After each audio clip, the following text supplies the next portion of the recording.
Boas tardes. Hoje será a última sessão deste ciclo de conferências subordinado ao tema de questões, ou ligado com as questões éticas na contemporaneidade, e que o grupo organizador que articula a Universidade da Covilhã, o Praxis, o Centro de Filosofia e Género da Sociedade Portuguesa de Filosofia e também o SEMRI, que é o Centro de Investigação da Universidade Aberta, promoveu este ano sob um subtítulo de um tema, um texto, uma autora. E vamos encerrar da melhor maneira possível com uma intervenção da Adela Cortina, que falará do seu último livro. Penso que será o último, pelo menos que eu tenha conhecimento. Adela, es un placer, además de un privilegio inmenso, estar contigo. Te queremos, antes de todo, agradecerte tu presencia, tu inmensa generosidad en partilhar con nosotros tus ideas y tu tiempo. Yo creo que no es necesario presentar a Adela Cortina, que hoy es ciertamente una de los grandes nombres de la filosofía contemporánea. Todavía quiero decir dos o tres cosas, y la primera es que me une a Adela y a Jesús una amistad que no sé cómo empezó, también no interesa, ¿no? Y Adela es más do que una filósofa, una teórica especulativa, que también lo es, porque es sobre todo una intelectual que hace una análisis sistemática de nuestra sociedad y además de eso propone caminos de vida en común, de cómo vivirmos con justicia y con cordialidad. Adela ha forjado la idea de una razón cordial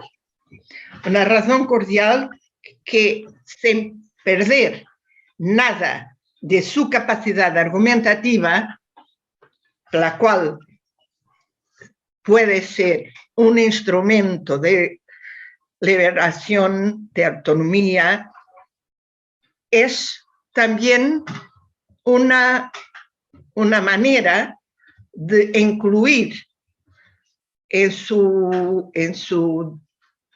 nación, para decirlo, los valores, los sentimientos como la empatía, la compasión, que hacen que los seres humanos lo seamos, ¿no? Dentro de este contexto, Adela ha forjado un vocábulo que es también un concepto, que es heterofobia. Te agradecemos muchísimo tu presencia. Estamos aquí para oírte y para aprender contigo, como siempre. Gracias. Bueno, ante todo, muchísimas gracias, Fernanda, por tu cordialidad y por tu generosidad de siempre. Efectivamente, nos conocemos hace muchos años y creo que las dos estamos de acuerdo con Aristóteles en que la amistad es lo más importante para la vida, que sin ella nadie querría vivir, aunque tuviera todos los demás bienes. Y en nuestro caso es un verdadero regalo esa amistad que nos une hace tanto tiempo y que ha ido haciéndose extensiva a otras personas que están aquí en este momento y que ya hacemos un círculo de una amistad que es más que cívica, por hablar otra vez de Aristóteles, es una amistad cordial. Creo que desde ahí estamos haciendo muchas cosas juntas que nos resultan verdaderamente fecundas, no útiles, no me gusta la palabra útil, me parece un poco mercantil, que son cosas verdaderamente fecundas que nos unen y van haciendo camino. Muchísimas gracias por darme la oportunidad de veros esta tarde. Es para mí un verdadero placer y voy a hablar, bueno, pues un tiempito, porque me habéis dicho que hable un rato, pero sería mejor hacer una conversación entre todas todo el rato, pero como me habéis dicho que hable un tiempo, pues voy a hacerlo. Ya me voy a referir a mi libro último, efectivamente es el último, es Ética Cosmopolita. Y Ética Cosmopolita es un libro que escribí durante la pandemia. Durante la pandemia, como muchos de nosotros, estuve confinada y en el confinamiento aproveché el tiempo para pensar sobre las distintas experiencias que íbamos teniendo de la pandemia, tratando de ver cuáles merecía la pena reforzar en el futuro y cuáles merecía la pena destruir y acabar con ellas porque eran negativas. Siempre hay fortalezas y debilidades, siempre hay buenas experiencias, malas experiencias. ¿Cuáles eran las buenas experiencias que habían salido y había que reforzar y cuáles eran las malas que había que desechar? Ese fue el principio y si veis el libro, que tiene 11 capítulos, pues los 9 primeros van refiriéndose a esas distintas experiencias, viendo cuáles son, a mi juicio, las negativas, cuáles son las positivas, volando unas y otras.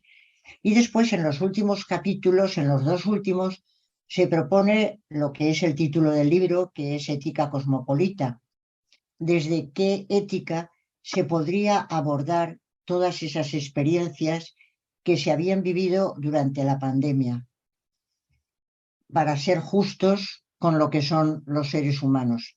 Y por eso la propuesta que yo hacía era la de una ética cosmopolita. Esa es la clave del libro, sin más dilaciones y sin más trampas.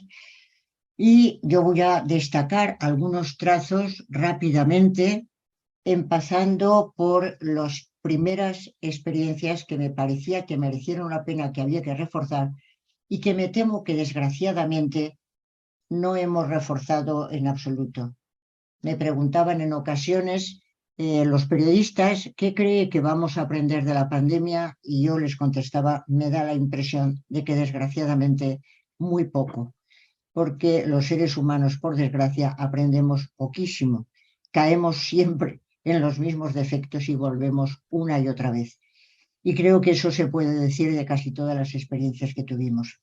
La primera de ellas, voy a recordar solo unas pocas, porque no quiero hacerme pesada, pero la primera de ellas, que fue clarísima, es la experiencia de la vulnerabilidad y de la fragilidad.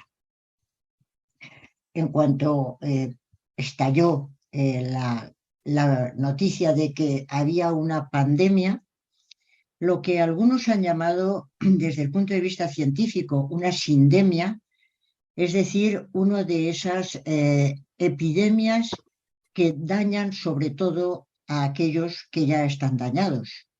Los efectos de la epidemia son peores en aquellas zonas en las que ya hay pobreza, en las que ya hay enfermedad, en las que ya hay miseria. Y obviamente los resultados de la epidemia son muy negativos, pero todavía más que en las zonas en las que las gentes están bien situadas, comen bien, están bien resguardadas. Y por eso se ha hablado en la revista, la famosa revista científica The Lancet, de una sindemia, es decir, una pandemia que causa especiales males en las zonas que ya son zonas desprotegidas y mal situadas. La primera experiencia de esa sindemia creo que la tuvimos todos y fue la experiencia de que los seres humanos somos vulnerables y somos frágiles. A fin de cuentas lo habíamos sabido siempre, pero es otra vez el descubrimiento de esa fragilidad que viene desde el mundo clásico, desde el mundo antiguo, de esa vulnerabilidad para la que hay que encontrar algún tipo de salida. Se nos ha acusado a quienes somos filósofas y filósofos de la tradición occidental que nos hemos ocupado más de la autosuficiencia desde toda una tradición que es una tradición griega, de la autosuficiencia, del escribir la propia vida, de que la vida es que hacer, de que hemos de ser los protagonistas de nuestra vida, del trabajo, y habíamos olvidado el otro lado, el lado de la vulnerabilidad, el lado de la fragilidad, que sin embargo habían recordado muchas autoras, como sabemos las presentes. Pero se puso otra vez sobre el tapete esa idea y nos encontramos con la sorpresa de que, por una parte, en el mundo de Silicon Valley se estaba hablando de que habíamos llegado a un momento en que se acababa la enfermedad, que se acababa la muerte. De hecho, Kurzweil dijo que en 2045 se habría acabado la muerte y los seres humanos habríamos acabado con la vejez. La vejez es una enfermedad, acabaríamos con la vejez, acabaríamos con la enfermedad. De hecho, yo tengo 2 amigos que ya habían comprado esa posibilidad de no morir, que consistía en que cuando ellos iban a morir se les iba a congelar de tal modo que con el tiempo, o sea, cuando ellos volvieran a la vida 10 años más tarde, pues la enfermedad de la que habían muerto ya tuviera curación, con lo cual podrían seguir viviendo eternamente. Y ya pagaron una cantidad muy grande, creo que me dijeron que 80.000 euros, me dijeron algunas gentes que habían pagado para poder resucitar después. Claro, en España decía la gente, sí, pero con lo mal que va todo, seguro que falla la electricidad y se descongelan y la nevera se estropea. Entonces no hay ningún futuro. Pero es verdad que había gentes que ya estaban ofreciendo y vendiendo esa posibilidad de resucitar de algún modo porque íbamos a acabar con la enfermedad y la muerte. Evidentemente, algunas personas dijeron que esta era la ideología de Silicon Valley, y yo lo creo. Era la ideología de Silicon Valley que prometía ese tipo de ventajas y que tenía una ventaja también para quienes la prometían. Y es que había cantidad de empresas muy potentes que estaban dispuestas a invertir grandes cantidades de dinero en unas investigaciones que podían ser tan fructíferas. Y por lo tanto, prometían acabar con la enfermedad y la muerte porque había una inversión enorme en toda el área de Silicon Valley y sin embargo no había modo de comprobar que eso iba a ser posible. Era sencillamente una ideología que estaba más allá de toda experimentación, más allá de toda prueba, era una mera promesa. Se decía, y yo creo que se tenía razón, y eso lo recojo en mi libro, que los griegos, y de eso sabemos mucho quienes estamos aquí, no daban por buena a la hubris, no daban por buena la desmesura. En los clásicos griegos, los dioses castigaban la desmesura, castigaban la hubris, y ese fue todo el comienzo de la guerra de Troya, si recordamos. Efectivamente, la desmesura no estaba valorada positivamente por los griegos, por los dioses griegos, por los filósofos griegos, y sin embargo se estaba produciendo esa hibris que el gran cambio actualmente era que se veía como una virtud y no como un vicio. Lo que en la Grecia clásica se vio como un vicio, ahora se veía como una virtud. Efectivamente, quien era desmesurado, quien hacía unas propuestas verdaderamente maravillosas, como nada menos que acabar con la enfermedad y la muerte, era un verdadero futuro, un extraordinario futuro, y efectivamente ganaba muchísimos puntos. En ese momento que hablábamos del famoso transhumanismo, del famoso posthumanismo, que íbamos a acabar con esas debilidades de los seres humanos, aparece de pronto un virus sin saber cómo, que pasa de animal a humano y siembra una verdadera catástrofe, una verdadera hecatombe. Bueno, lo primero que teníamos que haber aprendido es que somos frágiles y que somos vulnerables y que lo más inteligente sería tratar de encontrar caminos de solución. El camino de solución, en principio, parecía ser la solidaridad, parecía ser el apoyo mutuo. Y muchos de nosotros recordamos a los viejos anarquistas que decían que en el proceso de la evolución las especies que prosperaron no eran las especies que habían tratado de desalojar a todas las demás especies, las que habían luchado por la vida con la mayor fuerza, sino las que habían vivido del apoyo mutuo.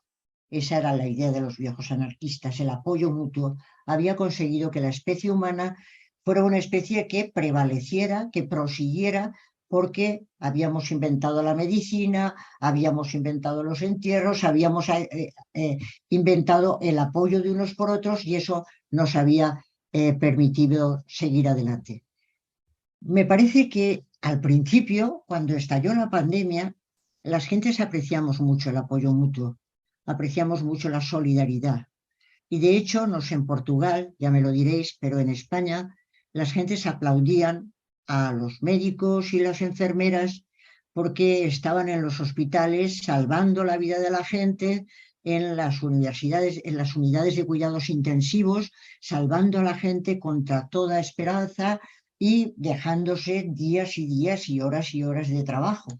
Y la gente dijo que la gran salida era la solidaridad y la gran salida era la unión de unos con otros. Pero eso duró un tiempo y no ha durado demasiado tiempo.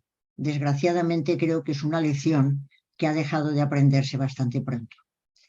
Tan pronto como que cuando empezó el tema de las vacunas, y recordaréis, como yo recuerdo, la gran alegría que hubo, hay vacunas, se está trabajando para que haya vacunas para combatir la enfermedad y se están poniendo de acuerdo distintos laboratorios para conseguirlo.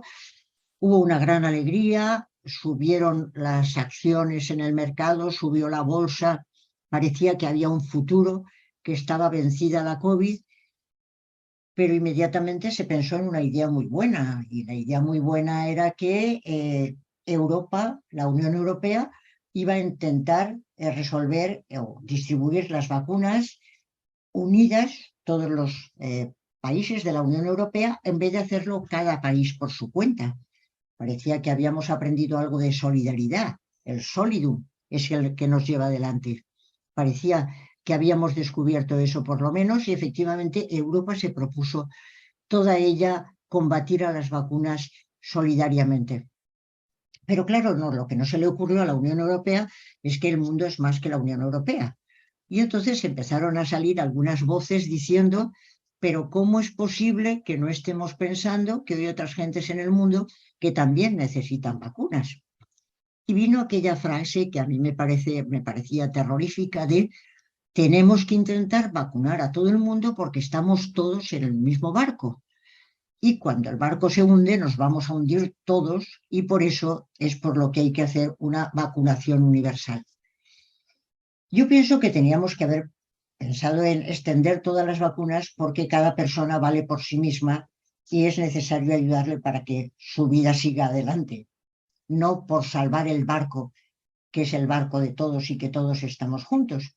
Pero bueno, por lo menos se pensaba que había que ampliar a todos por aquello de, como diría Kant, hasta un pueblo de demonios, de seres sin sensibilidad moral, prefería el Estado de Derecho al Estado de naturaleza, y recordáis que añadía, con tal de que tengan inteligencia. Efectivamente, si se tiene inteligencia, nos damos cuenta de que conviene que estén todos vacunados y que no esté solamente en la Unión Europea o Portugal o España, sino que estén todos vacunados. Bien, es una ética que dicen algunos, una ética que merece la pena tener en cuenta, la ética del mayor bien del mayor número, que conocemos perfectamente bien como lo que se ha llamado tradicionalmente utilitarismo, que tiene distintas vertientes y distintas versiones y de las que podríamos estar hablando muchísimo tiempo. Pero la gente de pronto dijo, bueno, efectivamente hay que ampliar. Lo que no decía la gente, por una parte, es que habría habido que tener en cuenta que cada uno vale por sí mismo y que tiene dignidad y no un simple precio, y que por lo tanto había que extender las vacunas para evitar que la gente muriera si es que eso se podía evitar. Eso es lo que tenía que haber pensado todo el mundo.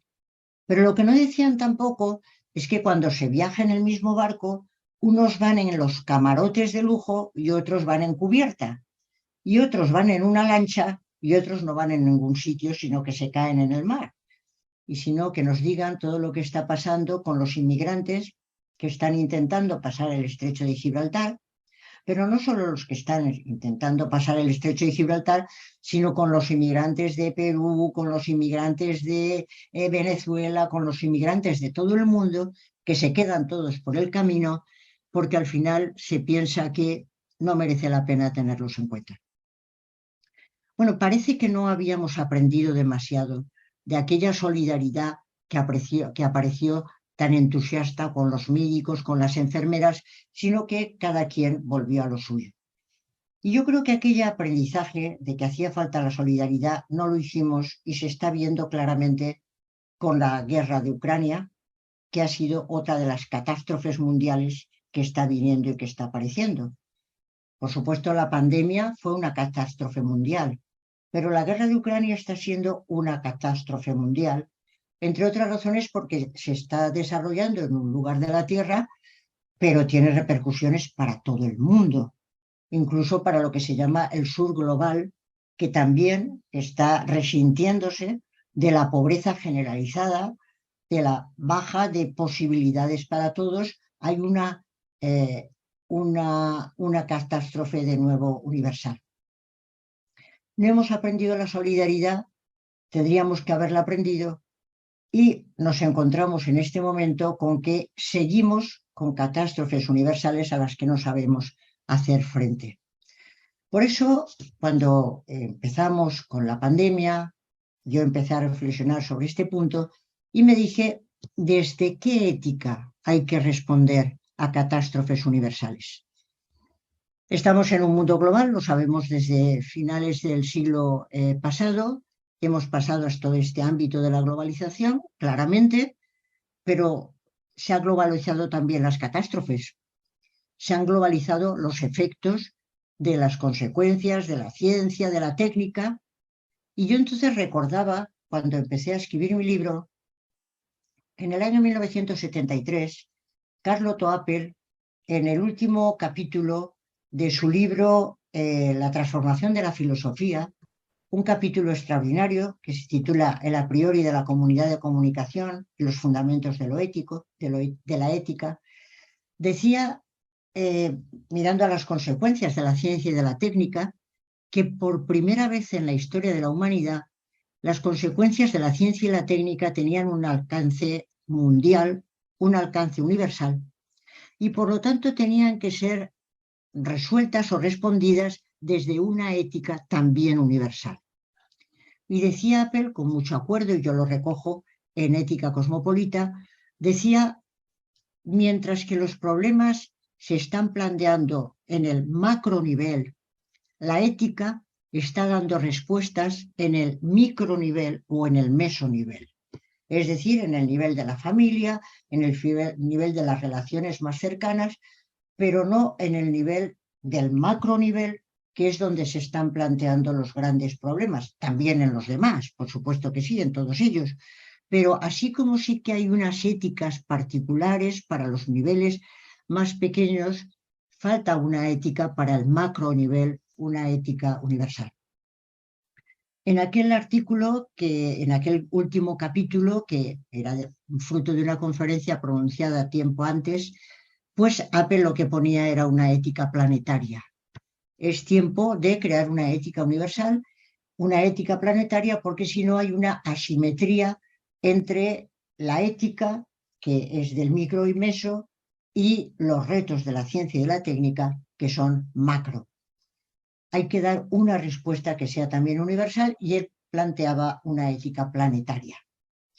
Yo, ya que estamos esta tarde en un ambiente filosófico, pues de gente amiga, pues quisiera preguntar si estáis de acuerdo en principio que hace falta una ética universal, pero yo, como estoy hablando, ya digo que yo creo que sí, que hace falta una ética universal, y si la ética universal debería de ser una ética planetaria, y yo pensaba que no tenía que ser una ética planetaria, porque a fin de cuentas, si uno dice planetaria, está entendiendo que el planeta toma decisiones. La ética la hacen aquellos seres que tienen la capacidad de tomar decisiones y por lo tanto son responsables de sus decisiones. Ese tema es importantísimo. Cuando se está hablando de quiénes son los agentes del mundo ético, otra cosa es los pacientes. pero los agentes del mundo ético son los que toman decisiones y por lo tanto tienen que responsabilizarse de sus decisiones. Y de hecho, en todo el mundo de la inteligencia artificial, de los sistemas inteligentes, pues se dice que un sistema inteligente no puede ser un ser personal, de momento, porque no puede responder de sus decisiones. Todavía no puede responder de sus decisiones. ¿Quiénes tienen que hacer esa ética? Pues a mi juicio tiene que ser una ética cosmopolita.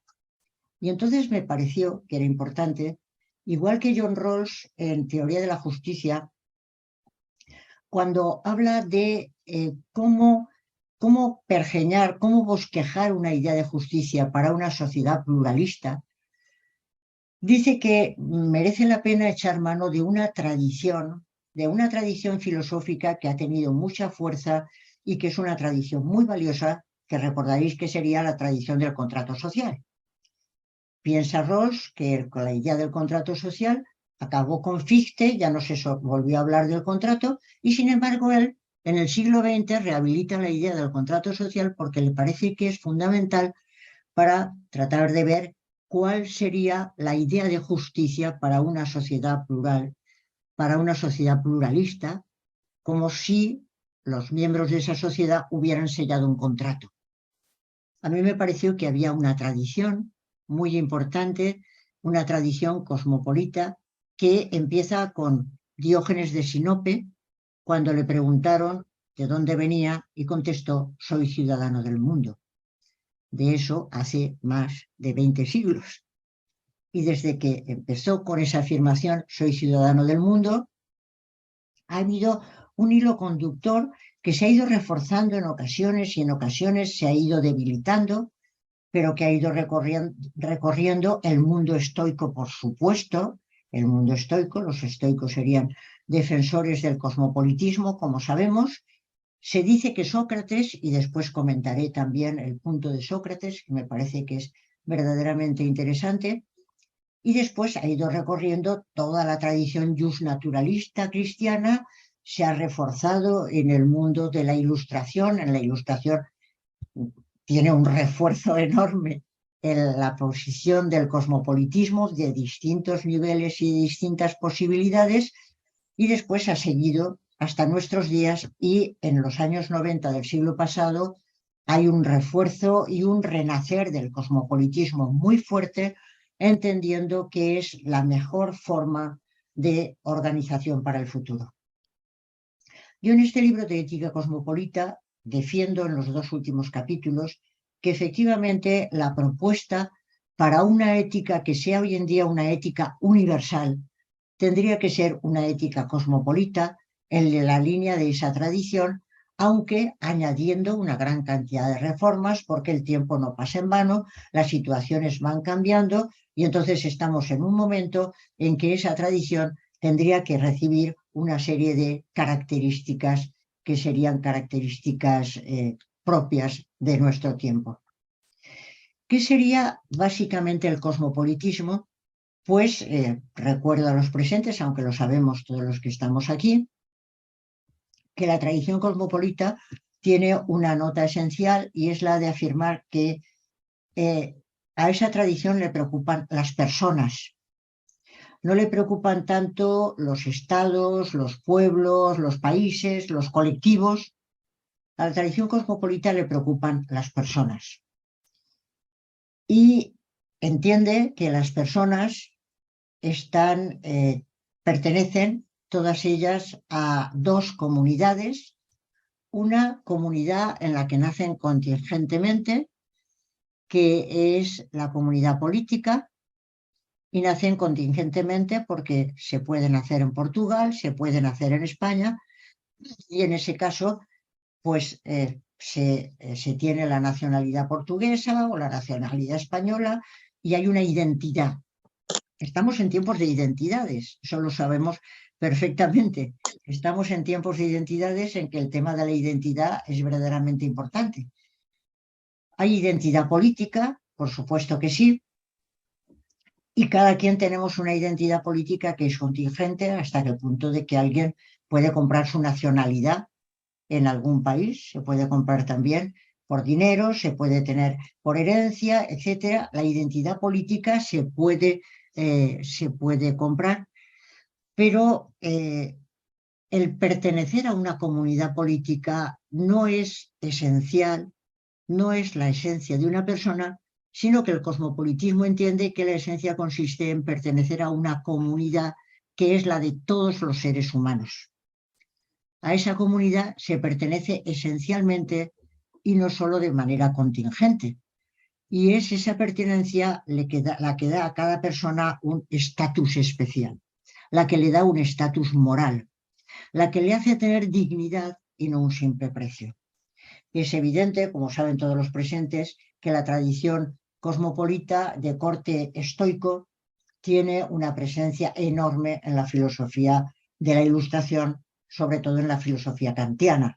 La filosofía y la ética kantiana es fundamentalmente estoica. Y lo es en esta medida que estoy diciendo, en muy buena medida, en entender que la persona tiene un estatus moral, tiene una identidad moral, y esa identidad moral le viene de pertenecer a una comunidad que es la comunidad de todos los seres humanos. Con lo cual, el cosmopolitismo no solamente es una afirmación, que puede ser una afirmación de construir una sociedad, sino que es una afirmación, es un proyecto pedagógico, es un proyecto ético, es un proyecto político, es un proyecto pedagógico, es un proyecto que tiene muy diferentes lados y por lo tanto es una pauta muy importante para saber qué es lo que a mí me interesa, a dónde queremos ir. La pregunta de a dónde queremos ir las personas, a dónde queremos ir los seres humanos.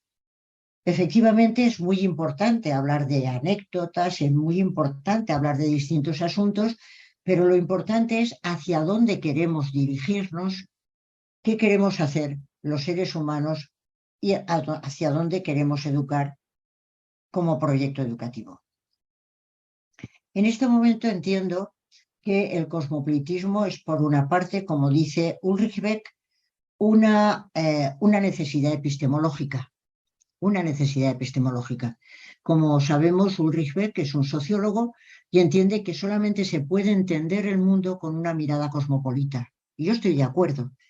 Todo lo que estoy diciendo es lo que pienso que debe de ser, con lo cual estoy dispuesta a discutirlo porque es mucho más divertido cuando alguien defiende su propia propuesta que cuando dice solo lo que dicen otros. Esto lo dicen otros, pero yo lo defiendo también y entiendo con Ulrich Beck que efectivamente es, desde un punto de vista epistemológico, alguien que quiere hacer sociología no puede entender nada del mundo si no tiene una perspectiva cosmopolita, si no tiene, como dice él, una mirada cosmopolita.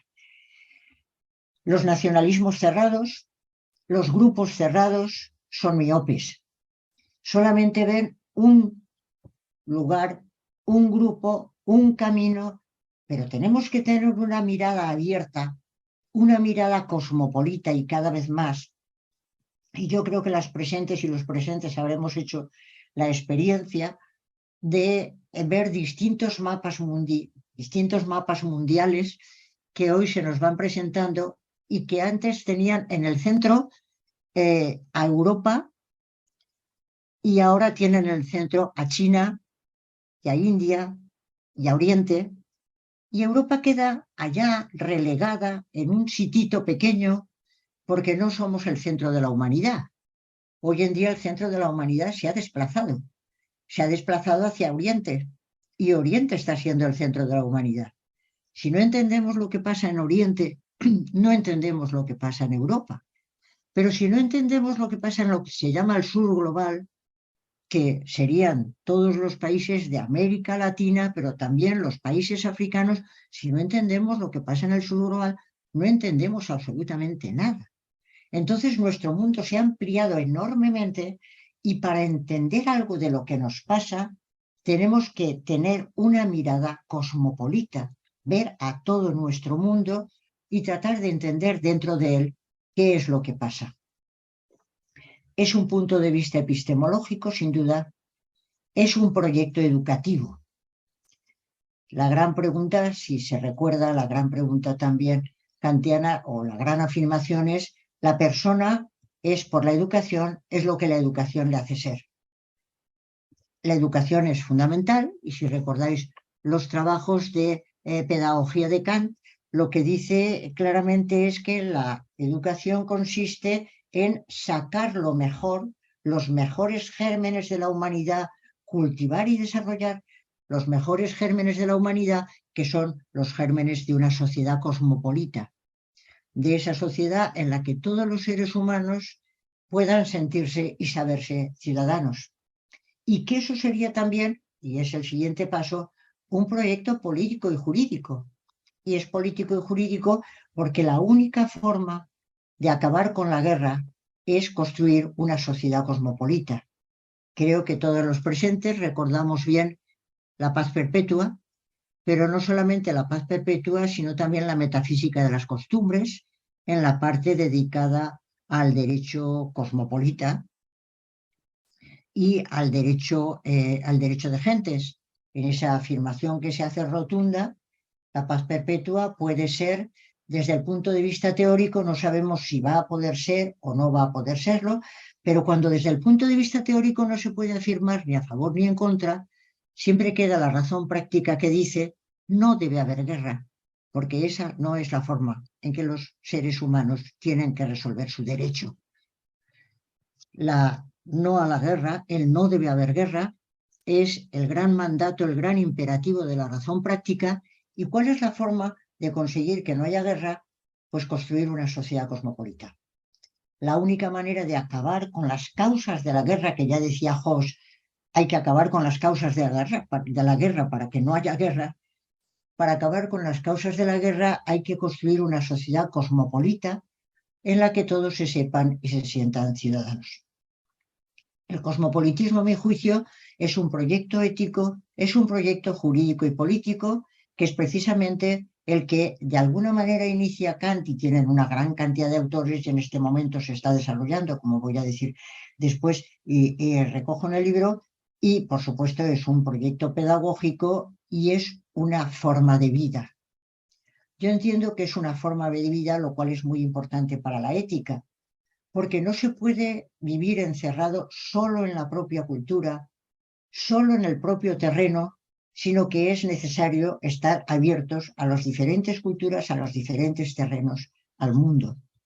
Y en ese sentido es un proyecto cultural y es un proyecto ético, político, etc.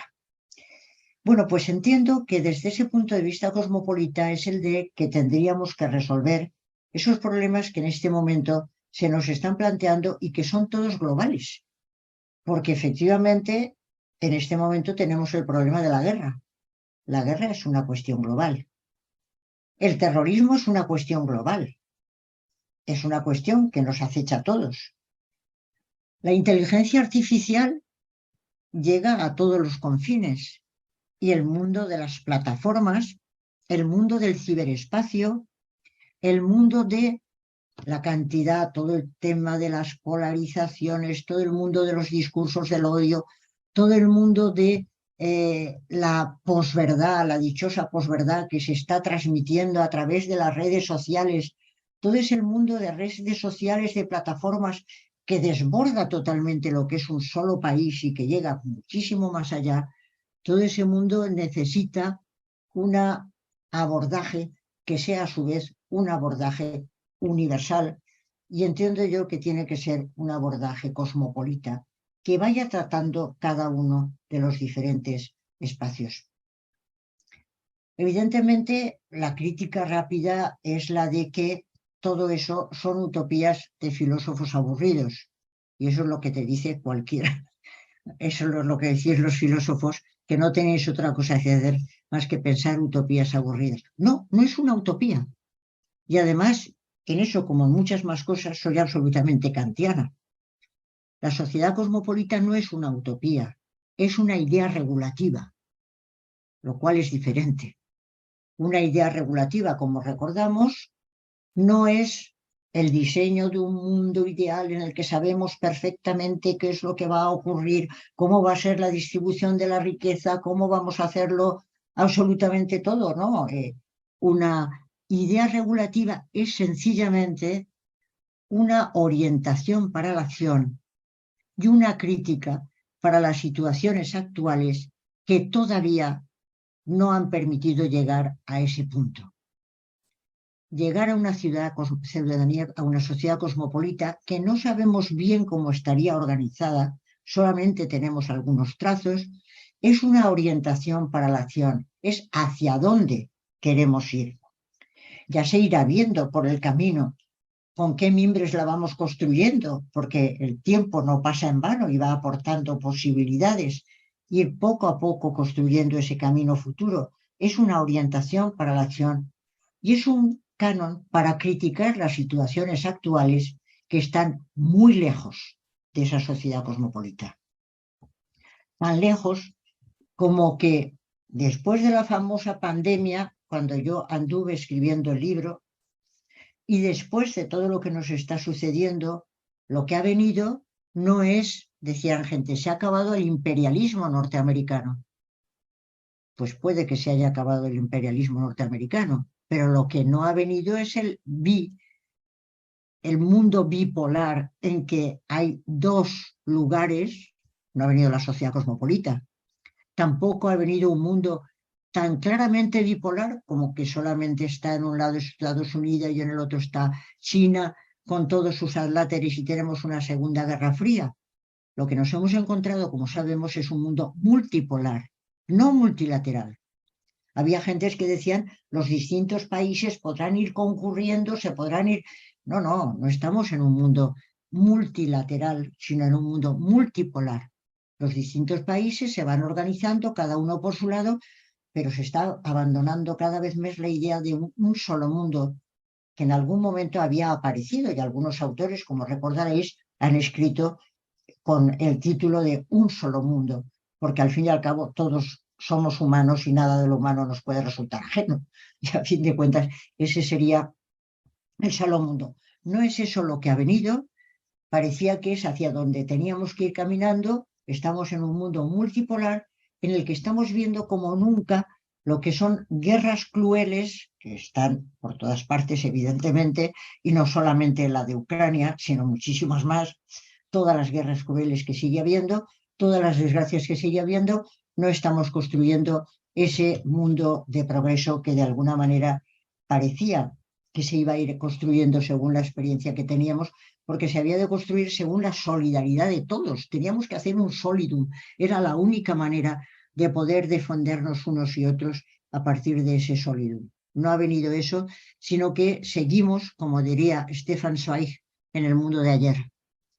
En ese mundo de ayer en el que las guerras absolutamente crueles nos dejan pensando qué ha pasado con ese proyecto de progreso que teníamos, con ese proyecto en el que pensábamos que íbamos a ir avanzando porque nos habíamos dado cuenta de que efectivamente se ha acabado, la esclavitud ya no es legal, las mujeres ya podemos participar en la vida pública, las mujeres ya podemos votar.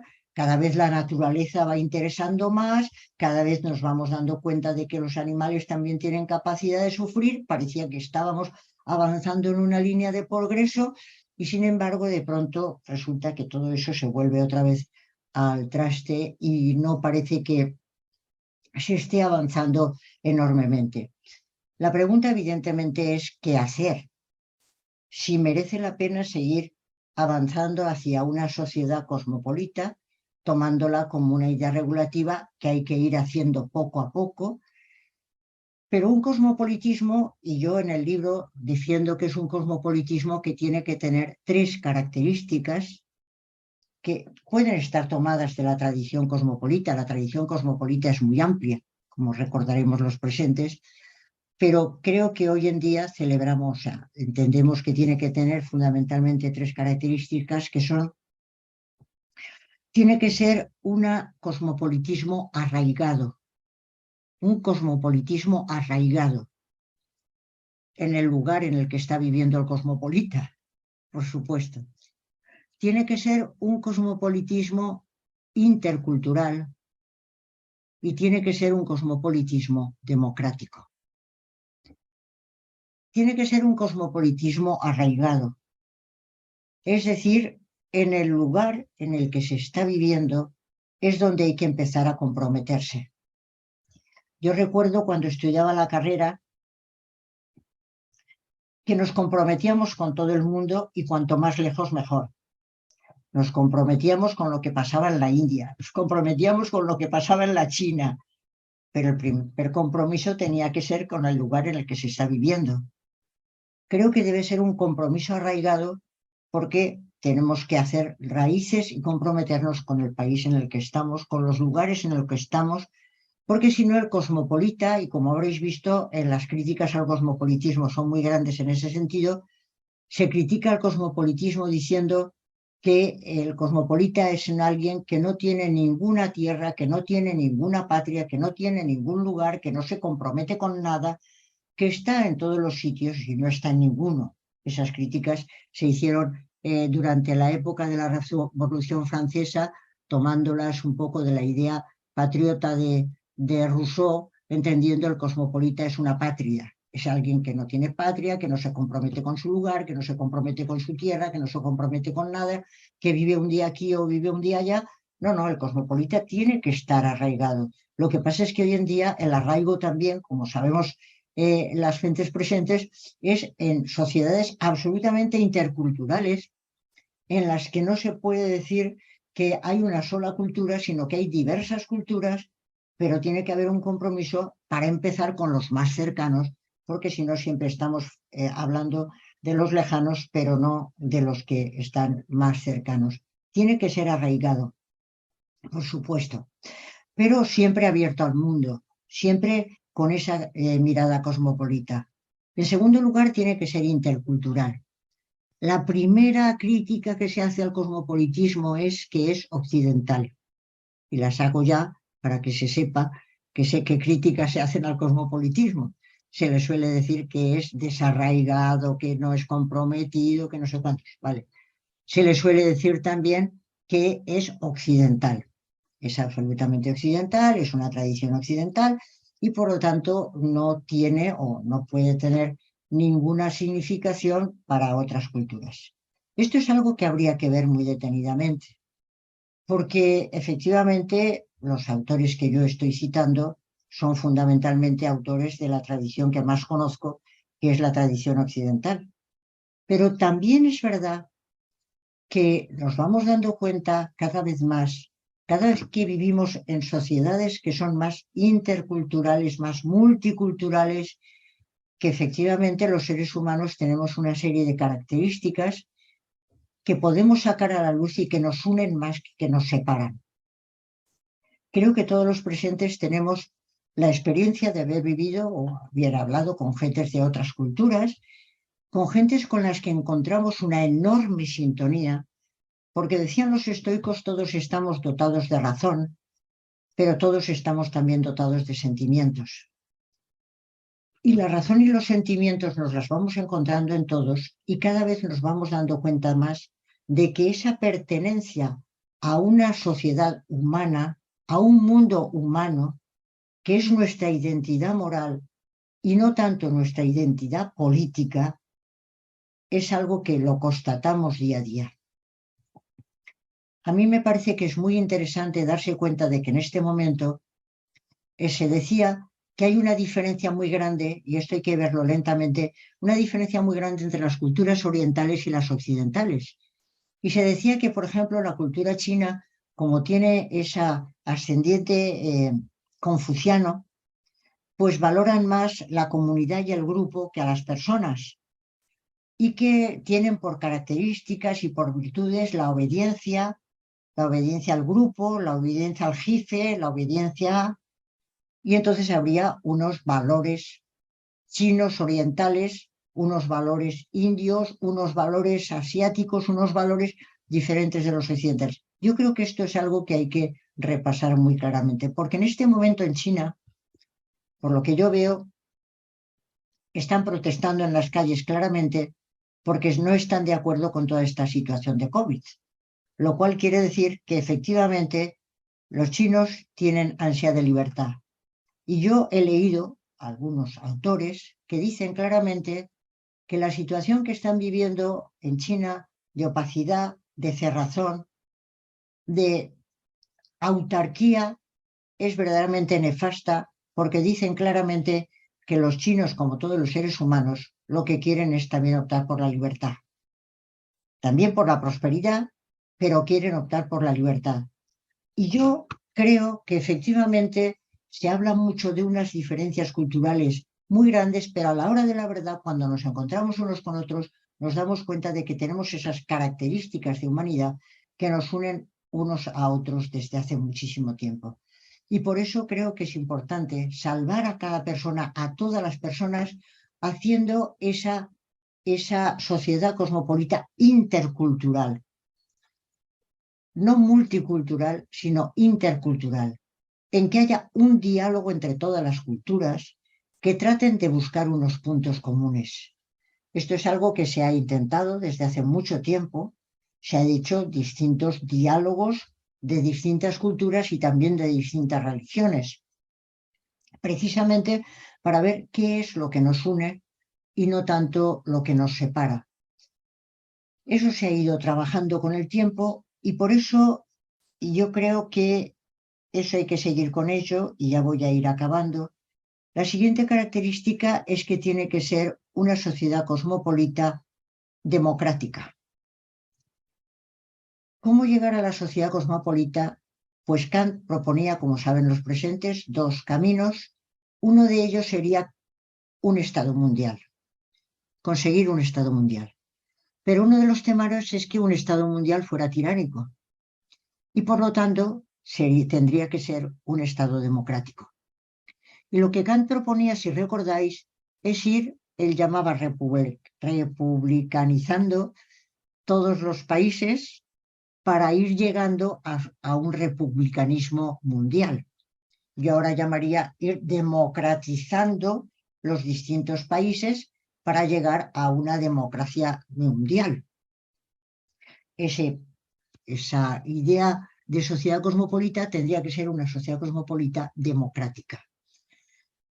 Porque en el caso contrario tendríamos una tiranía mundial y eso sería verdaderamente desastroso. Entonces creo que el camino que proponía Kant es bueno. Y no es que lo crea yo nada más, porque si lo creyera yo nada más no iríamos a ningún sitio, sino que lo creen bastantes gentes. Hay una gran cantidad de autores, como sabéis, que están por un cosmopolitismo democrático que ha cobrado fuerza sobre todo desde los años 90 del siglo XX.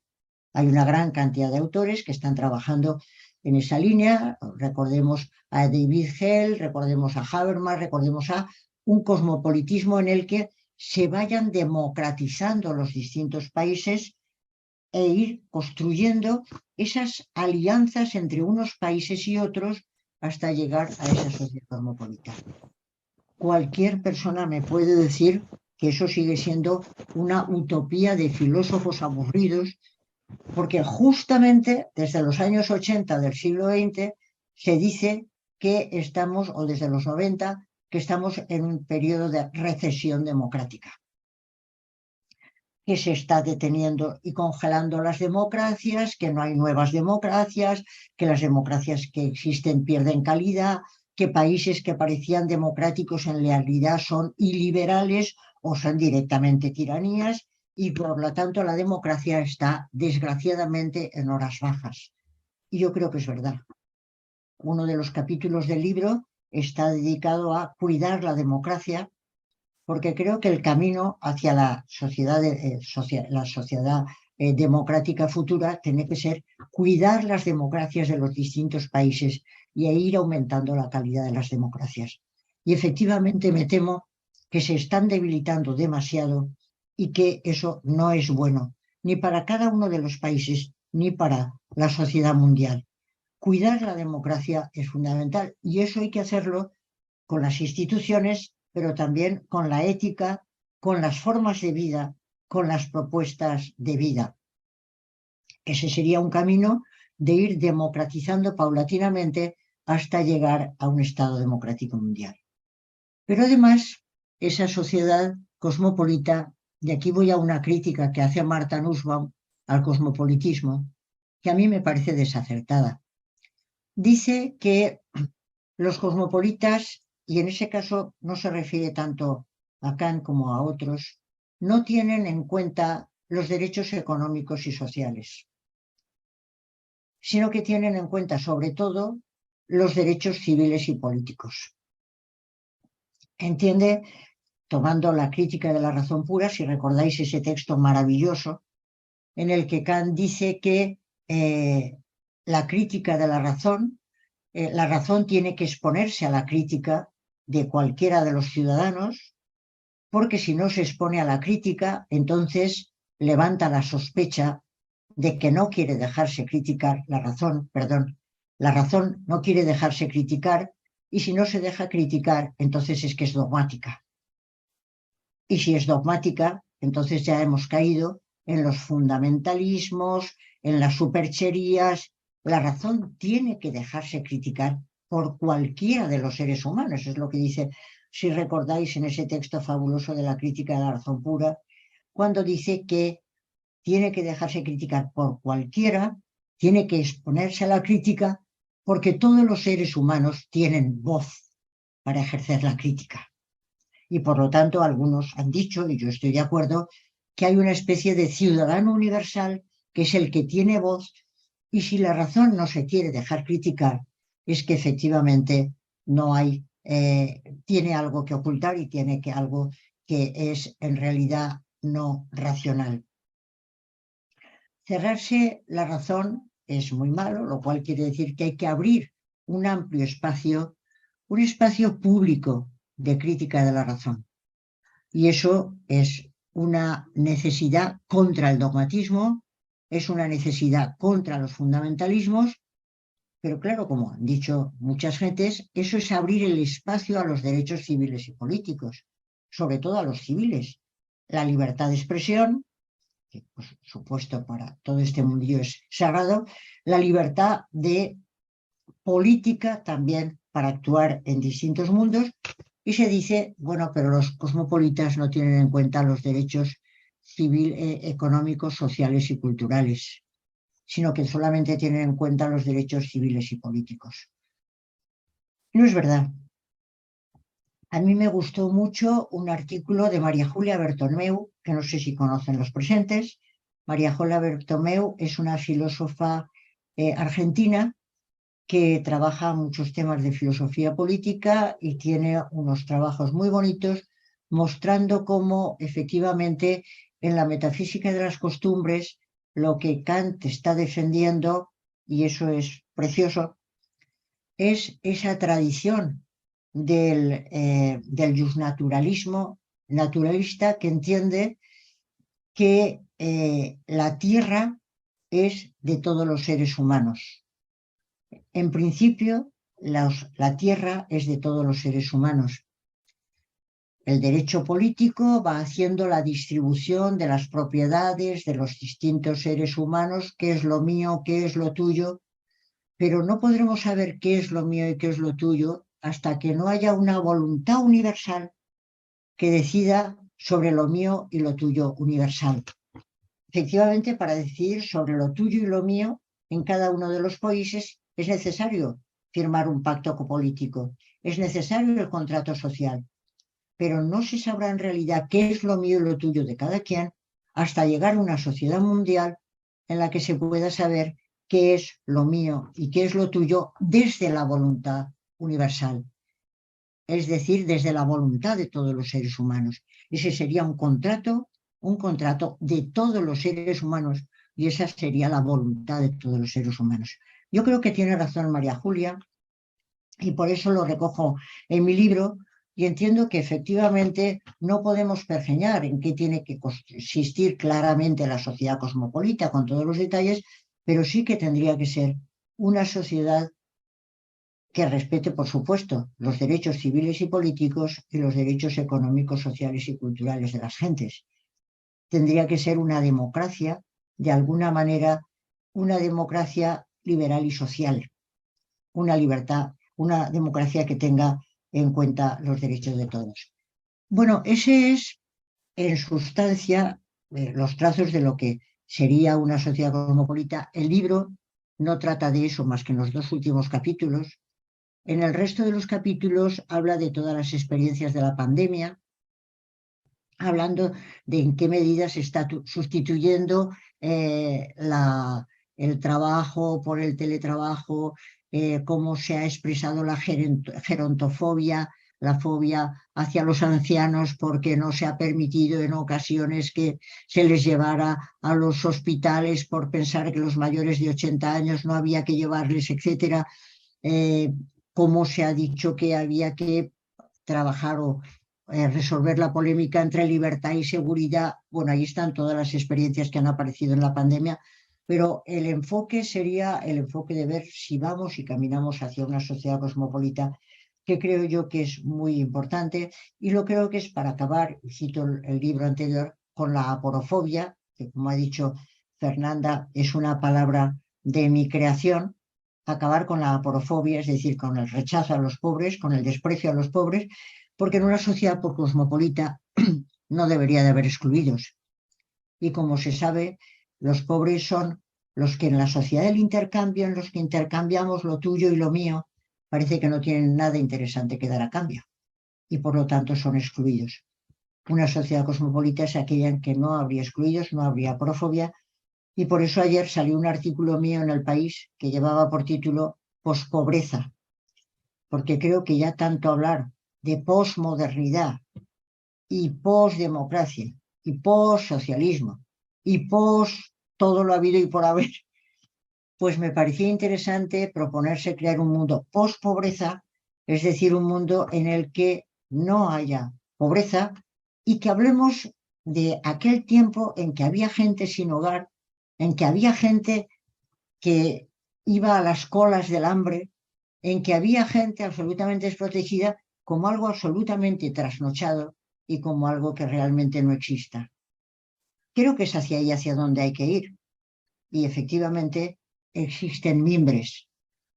Y bueno, para que se vea que no es una utopía de filósofos aburridos, pues en el último capítulo hay todo un apartado en el que se recogen cuáles son los mimbres que ya existen para crear una sociedad cosmopolita, porque existen en todos los niveles y ya se están trazando.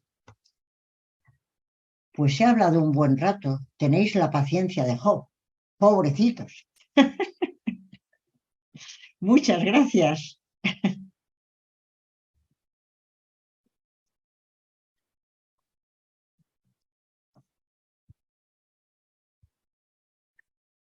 O microfone, Fernanda, tem o microfone desligado. Oye, ¿cómo puedo hacer para quitar un cartelito que sale aquí que dice el anfitrión o un participante está grabando esta reunión? ¿Le doy a entendido? Tens que dizer que sim. Ya, estupendo, vale. A ver, Fernanda. Bueno, muchas gracias por esta reflexión, por esta propuesta. Y a mí me ha encantado una serie de cosas, pero la que me ha que es más entrañable para mí es tu retorno a Kant.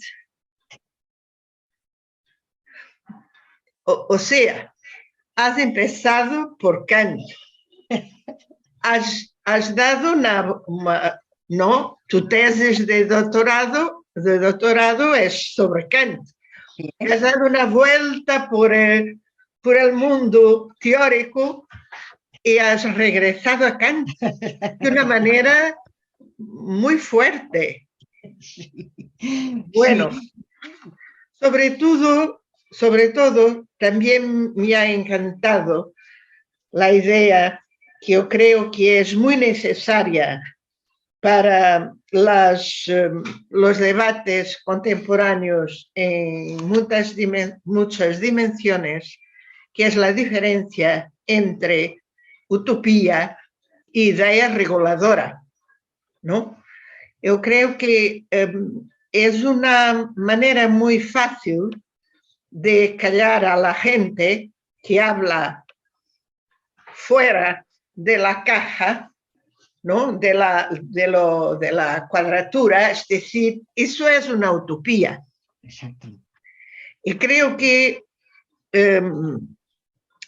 buscar y empoderar la idea kantiana de idea reguladora o regulativa, no sé cómo has dicho, pero Regulativa. yo digo reguladora, nosotros Dilo como decimos quieras. reguladora, ¿no? La idea reguladora, pues me parece muy importante para que se perciba que no se puede pensar sin que haya un horizonte de unidad. Yo creo que esa dirección, como has dicho, ¿para dónde vamos? ¿O para dónde queremos ir? Pues bien, tenemos que tener conciencia que para pensar es necesario ese horizonte de unidad que solamente una idea reguladora puede dar.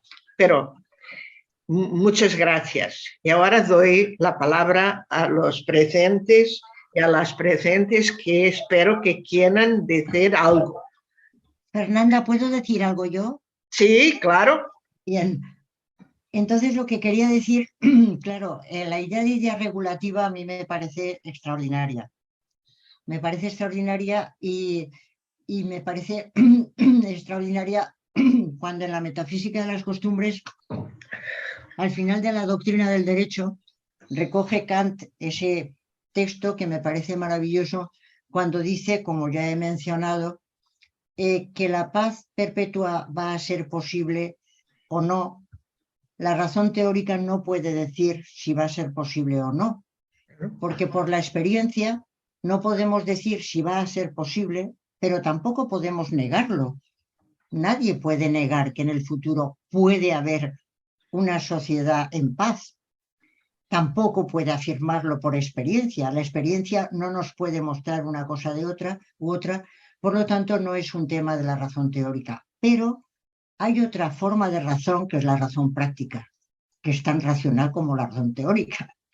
Y la razón práctica dice no debe haber guerra, porque esa no es la forma como los hombres tienen que resolver su derecho.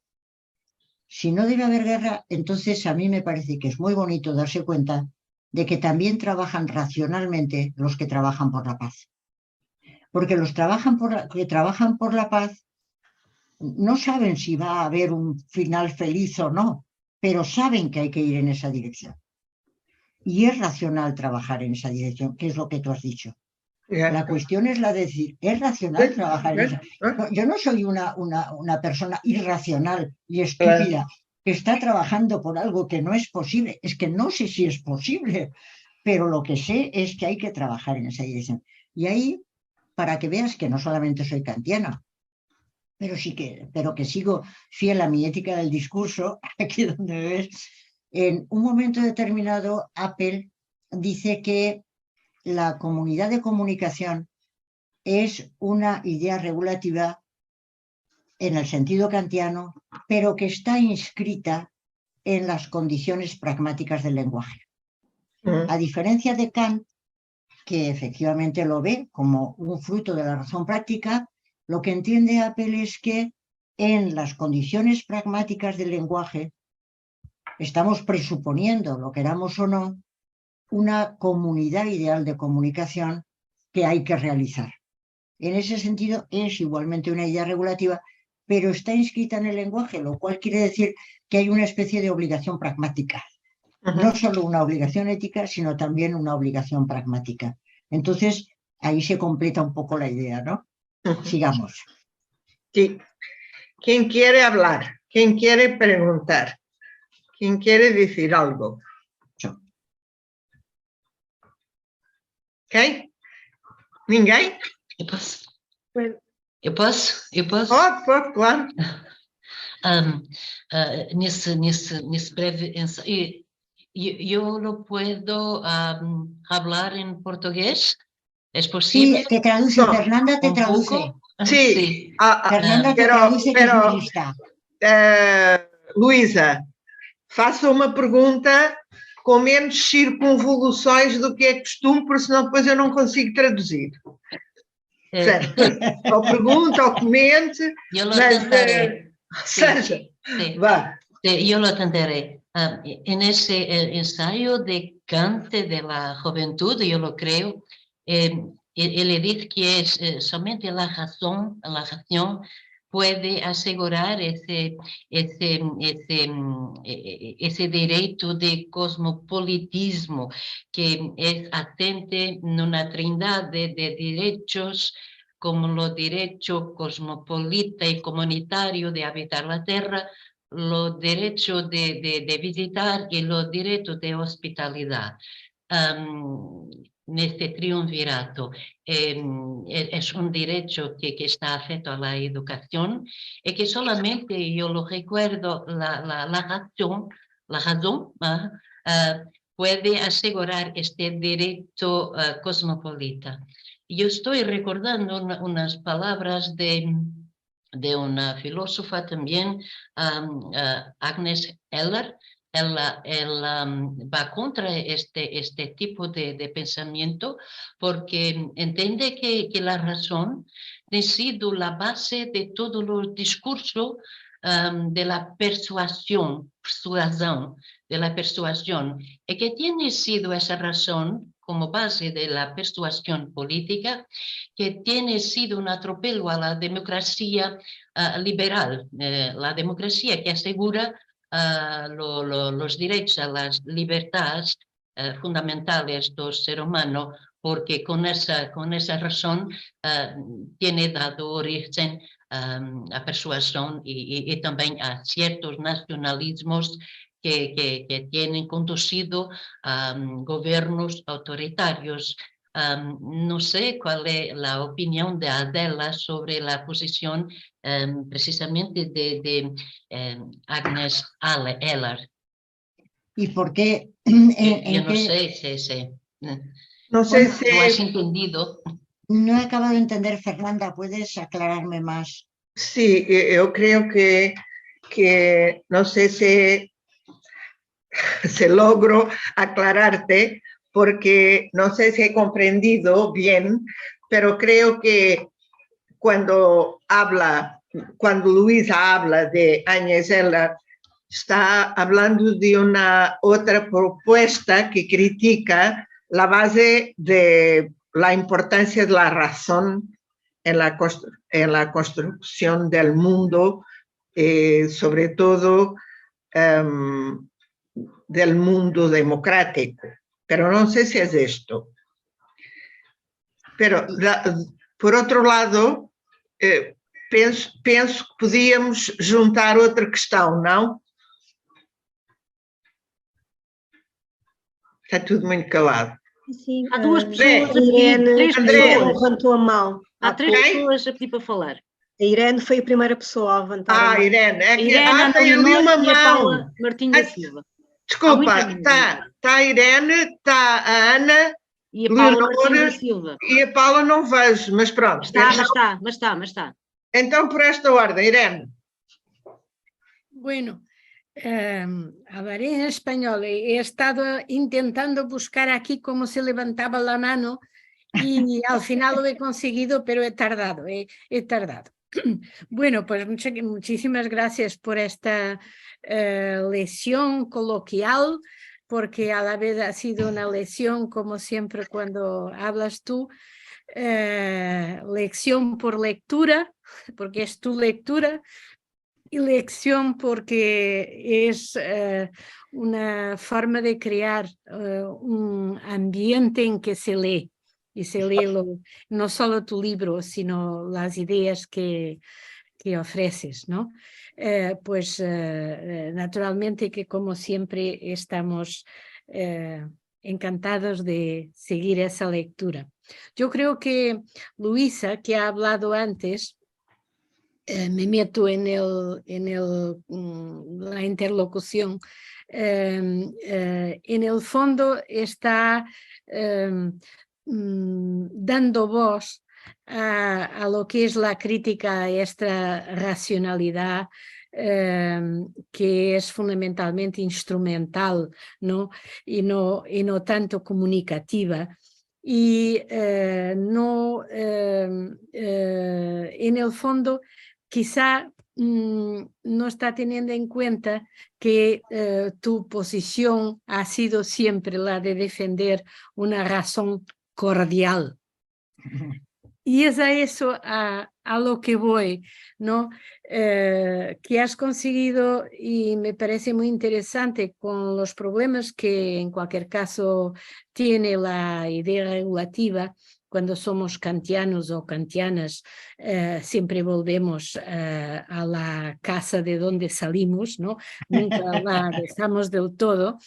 Pero la cuestión de la idea regulativa es que desde luego es la indicación de un sentido, en el sentido de orientación, de ir hacia, ¿no? Sentido significa eso para nosotros en las lenguas latinas, ¿no? Además de significar sentir y además de significar pues lo que significa en una sesión más cognitiva de significación, ¿no? Pero lo principal no es el sentido de la significación, sino el sentido de ir hacia, ¿no? Y ir hacia sintiendo.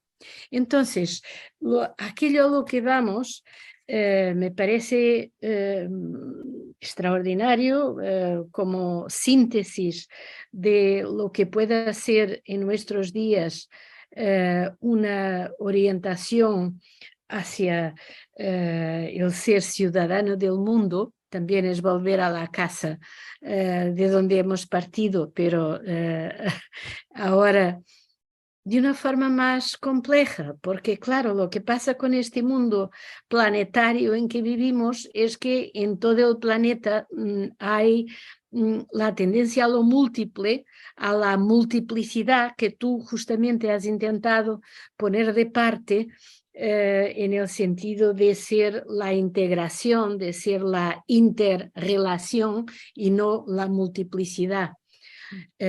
Nosotros estamos demasiado habituados y también de cierta manera programados para aceptar lo múltiple, pero no hay una forma única de crear la interconexión que es la posibilidad integradora, ¿no?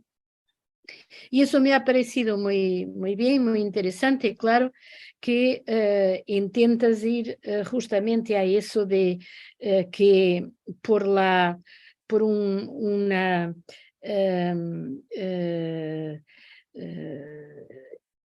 arraigo que a la vez es intercultural, se pueda realizar una otra idea de democracia. Y ahí está el problema, que la idea de democracia desde luego está muy investida desde el punto de vista político, ahora en el sentido del juego político, ¿no? Y como estoy acordando de la nuestra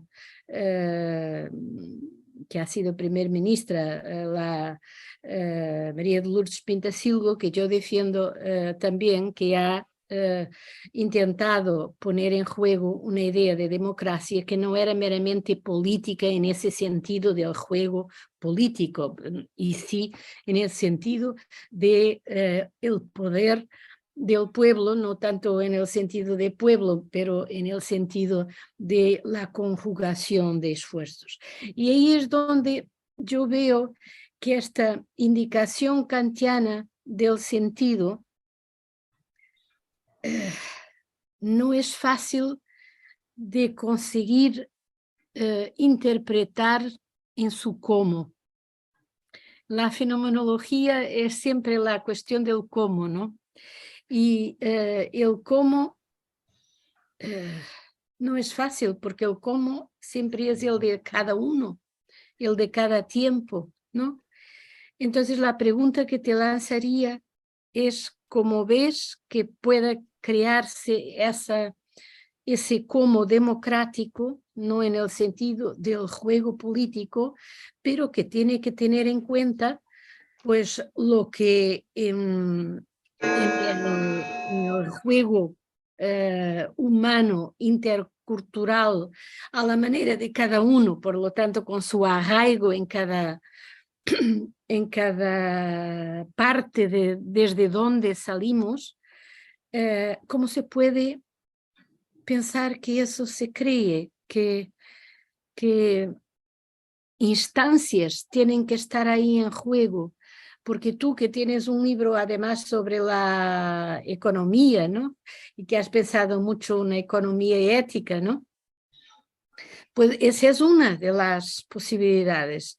Y esa posibilidad es, claro, más particular, pero es un particular sin el cual nada funciona, ¿no? Entonces mi pregunta es esa. Adela, si me permites, yo daría la palabra a las dos personas que están inscritas y después te daría a ti porque son las 7:30, ¿no? Entonces, daría la palabra a Ana Leonor y a Paulo Martín de Silva e a este largo excurso da Irene. Eu queria solamente dizer algo que é o seguinte: ideia reguladora é orientação, sentido, pero también y sobre todo límite. Y eso es lo difícil. Bueno, Ana Leonor. Bueno, muchas gracias. Es un privilegio escucharle. He tomado tengo aquí muchos apuntes, pero me gustaría hablar de dos en concreto, de dos ideas. La primera, la idea de comunidad, porque me quedé pensando que si de una parte la ética cosmopolita está preocupada con las personas, como ha comentado, y de otra parte la esencia de una persona es pertenecer a una comunidad, me quedé pensando, decía, si no sería mejor pensar algo como que la esencia de la persona es pertenecer no a una comunidad, pero a la comunidad humana. ¿Por qué? Porque sí, y eso, Fernanda hablaba de la idea de unidad hace un rato. Porque si pensamos que lo que importa es pertenecer a una comunidad, creo que no hay cómo garantizar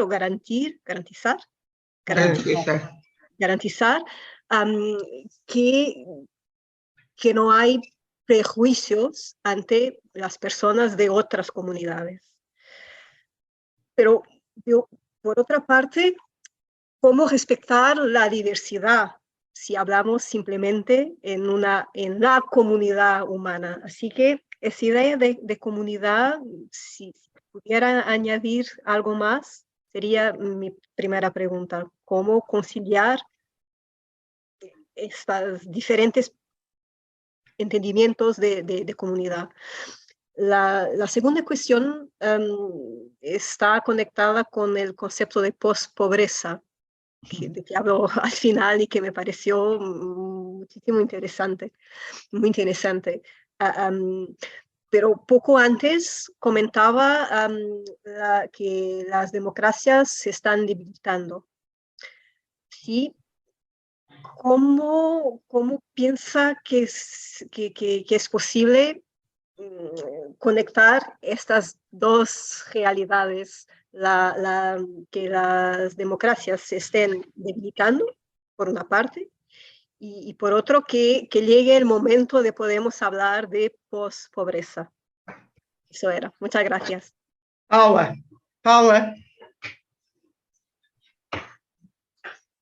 Muchas gracias, Adela. é sempre um bálsamo escucharte. Eu não hago parte da comunidad de filosofía. Entonces hablo de manera mucho más sencilla y como desde el punto de vista de ciudadano. ¿No? Y por eso mi pregunta es muy básica, pero tiene que ver con, ya que hablaste de la pandemia y tu reflexión sobre la pandemia, una de las reflexiones que yo hizo y mucha gente ha hecho y ha leído mucho sobre este tema, la pandemia, lo que ocurrió durante la pandemia es solo un ejemplo, es la ausencia de fundamentación ética en las decisiones políticas que fueron tomadas en la pandemia. No hubo una reflexión ética y no se ha hablado se habló siempre de la ciencia, pero la ética estuvo aparentemente, pelo menos, ausente de la fundamentación de las decisiones. Y yo me recuerdo que tú escribiste, creo que en la ética mínima, que seguimos repitiendo este tema de ética, pero repetimos sin convicción. Si hablamos mucho hoy de ética, está de moda hablar de ética, pero ni sabemos muy bien lo que estamos hablando y hacemos, lo que hablas, lo dijiste también, un politeísmo moral. Quizás si hubiera en la pandemia fundamentación ética de las decisiones, no estarías hablando hoy de gerontofobia, por ejemplo, y no hablaríamos de algunos temas que fueron tan duros como la tomada de decisiones médicas en la pandemia. Quería, si pudieras, que hablaras un poco cómo conseguir en el futuro que las decisiones políticas tengan una fundamentación ética y que no sea solo mera teoría. Muchas gracias.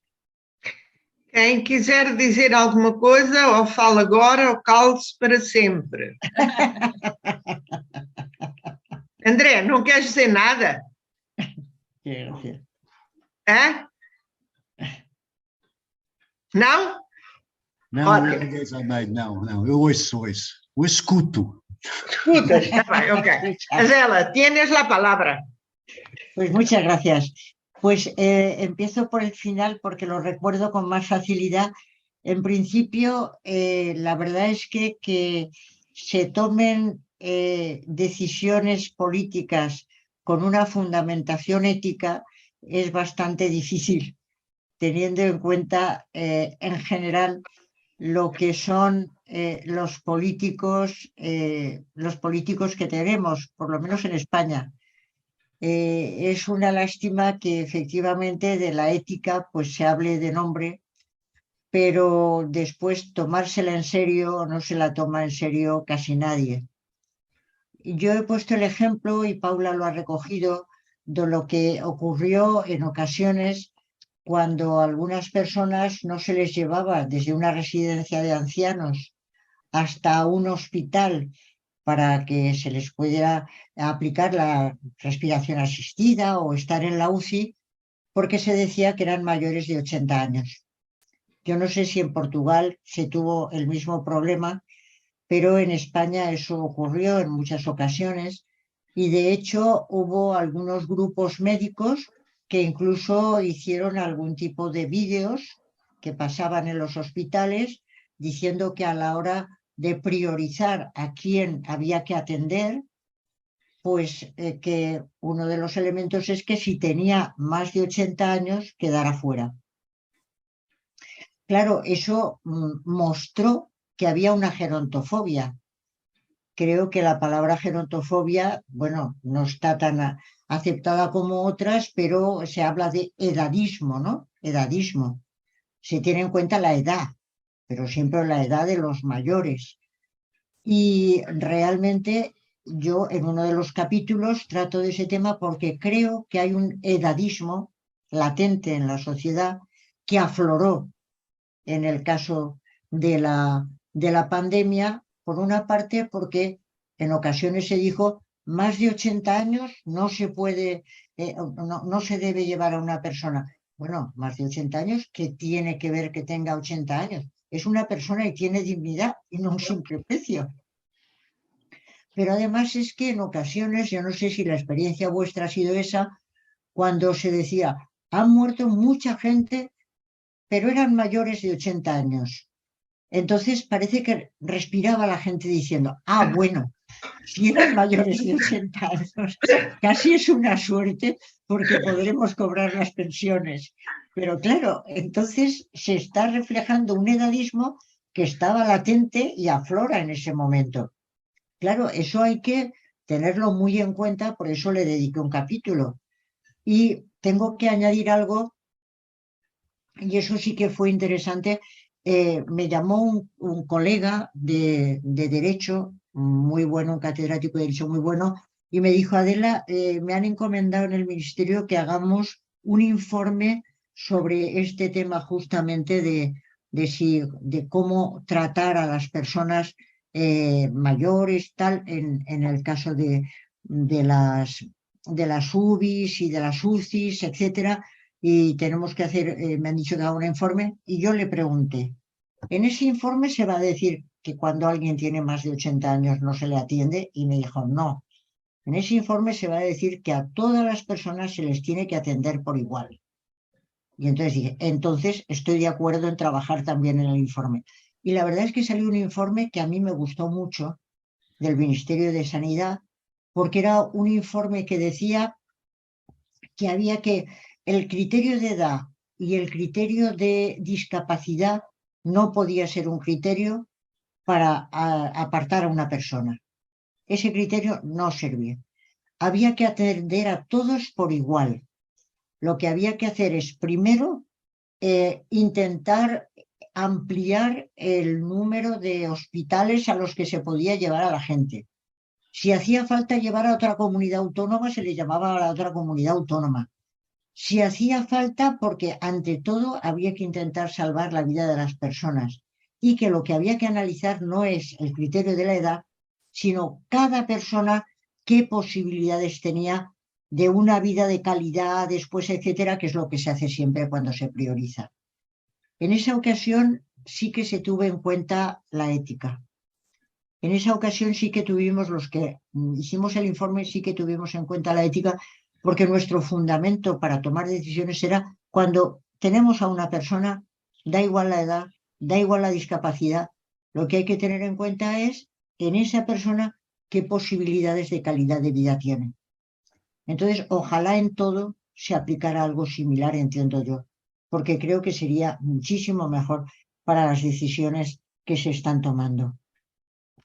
El tema de las comunidades. Efectivamente, yo lo que he dicho es que cada persona pertenece a comunidades diferentes, como sabemos, que puede ser la comunidad familiar, la comunidad política, la comunidad religiosa, la comunidad de cualquier tipo. Pertenecemos a distintas comunidades y cuando se trata de la comunidad política, efectivamente es contingente porque se puede nacer en un sitio o en cualquier otro. Me parece que se puede compaginar perfectamente el pertenecer a una comunidad política y el pertenecer a la comunidad humana. Es lo que hacemos todos en realidad. Todos pertenecemos a una comunidad humana y a la vez a una comunidad política.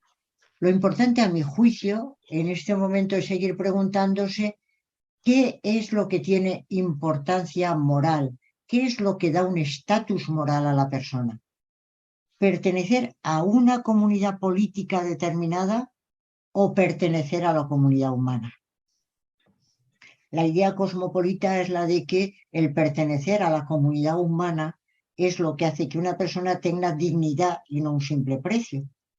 Y eso es perfectamente compaginable con que viva en una comunidad política u otra e incluso una cultura u otra.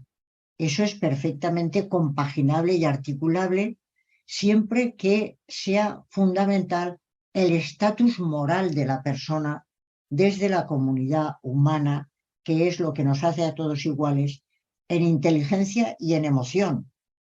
En ese sentido, esa sería fundamentalmente la idea del cosmopolitismo, que por supuesto no está en contra de la diversidad, por supuesto que no, porque somos diversos, pero dentro de una comunidad de dignidad en las que todos tenemos razón y sentimientos, y entonces hay que potenciar las diversidades siempre que no generen desigualdades.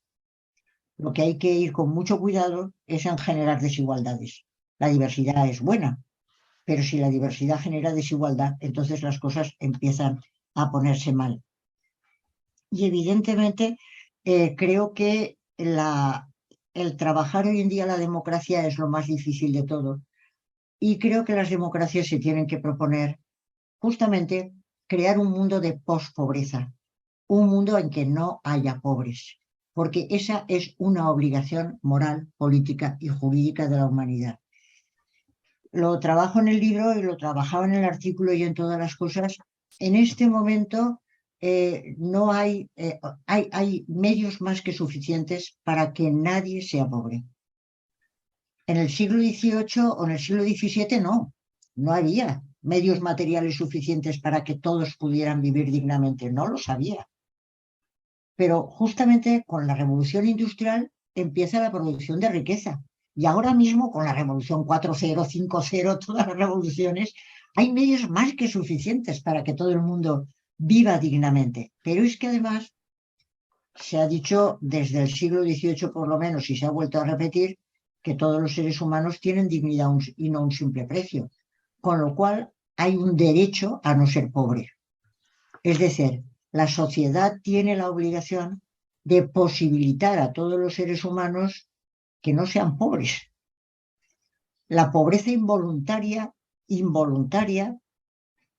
es un crimen de Estado, porque la gente no tiene por qué ser pobre cuando hay medios y cuando se tiene derecho a no ser pobre. Entonces, eso es lo que yo defiendo y creo que es verdad, porque después no hacemos más que declaraciones de todo tipo. La declaración, los objetivos del desarrollo sostenible. El primer objetivo del desarrollo sostenible es acabar con la pobreza. El primero. Era el primer objetivo del desarrollo del milenio. Es el primer objetivo del desarrollo sostenible. Acabar con el hambre, no reducir el hambre. Que no es lo mismo reducir que acabar con. Claro, porque dice, reducir, se ha reducido tanto, ¿vale? Se ha reducido tanto, pero es que lo que dice el objetivo es hay que acabar con. Y eso desde la tradición que conocemos, que es la tradición más o menos occidental, hay lo que se llama deberes de obligación imperfecta, que son aquellos en los que cada quien puede medir hasta dónde, porque no se puede más, y los deberes de obligación perfecta, que son los que dicen no matarás, no mentirás, no acabarás con el hambre. Es un deber de obligación perfecta. No es reducir, es acabar con. Entonces creo que las sociedades democráticas se pueden llamar democráticas si, por supuesto, promocionan los derechos civiles y políticos, pero también los económicos, sociales y culturales, y si se proponen acabar con la pobreza. Se ha acabado con la esclavitud, que legalmente, otra cosa es que sigue habiendo, sí, pero no nos parece bien. Se ha avanzado enormemente en que los seres humanos sean más o menos iguales. Hay que acabar con la pobreza. Es un deber, se ha dicho desde los famosos objetivos del desarrollo sostenible. Entonces yo creo, como decía Irene, que lo importante es, en la idea regulativa de la que estábamos hablando, cuál es el sentido, cuál es el camino hacia dónde tenemos que ir. Yo he defendido que hay que ir hacia una sociedad cosmopolita, pero lo he defendido no solamente porque creo que es lo razonable y lo cordial, sino que además creo que es importante porque ya hay caminos. Ya hay caminos. Si no hubiera ningún camino trazado, diría eso sí que es una utopía. Pero ya hay caminos y los caminos que hay es, por una parte, en el libro están recogidos no sé cuántos mimbres que ya tenemos, pero entre ellos a mí me ha gustado mucho el saber que hay constituciones cosmopolitas. No lo sabía. Hay constituciones cosmopolitas, igual que hay constituciones de cada uno de los países, Hay constituciones cosmopolitas y se habla de que esas constituciones no están recogidas en un solo texto, están en diferentes textos cuando diferentes países se proponen tomar una medida concreta para acabar, por ejemplo, para tomar temas como el del cambio climático, como para resolver temas de la paz en un lugar determinado. Son reuniones que se van haciendo en lugares determinados y se va elaborando poco a poco una constitución que va más allá de los estados nacionales. No vale solo para el Estado nacional, no vale solo para la Unión Europea, sino que vale ya para todos los estados porque es sobre temas puntuales.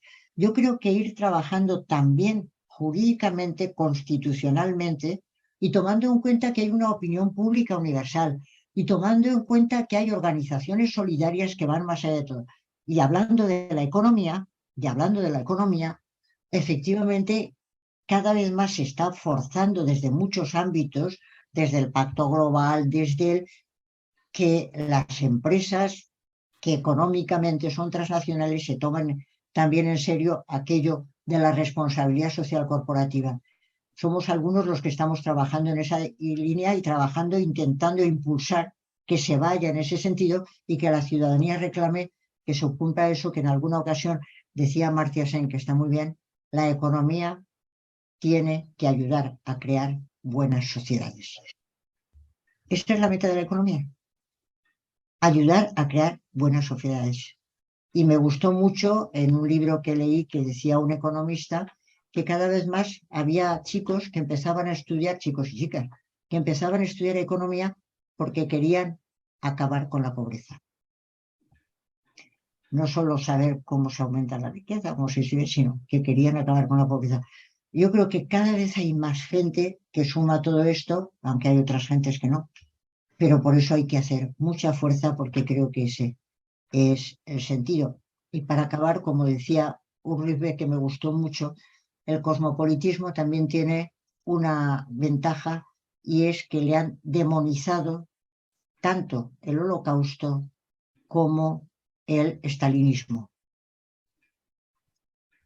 Si los estalinistas y los del Holocausto, los nazis, no están de acuerdo con el cosmopolitismo, algo de bueno tendrá.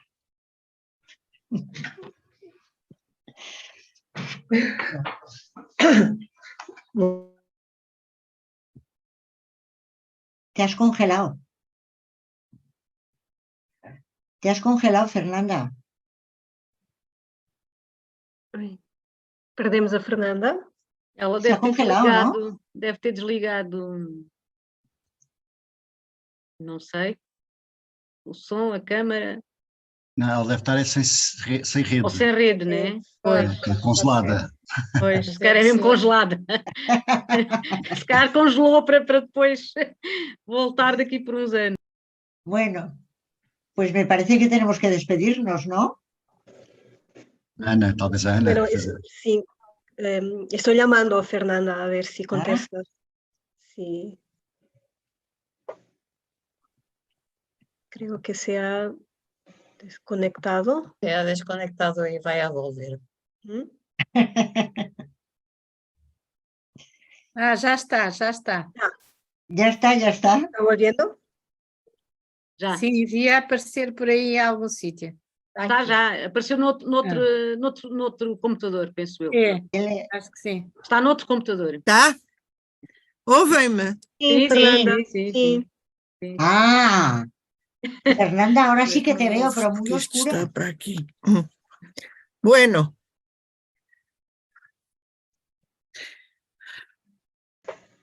Habla! Exacto, habla. estão-me a ouvir? Ujú, sí. Sim, sim, Pronto, sim. Estão-me a ouvir? Sim. Não estás a ver nada, tens que me deixar por isto aqui. Espera aí. Ela é que não está a ouvir. Não, pronto. Estão-me a ¿Qué pasa?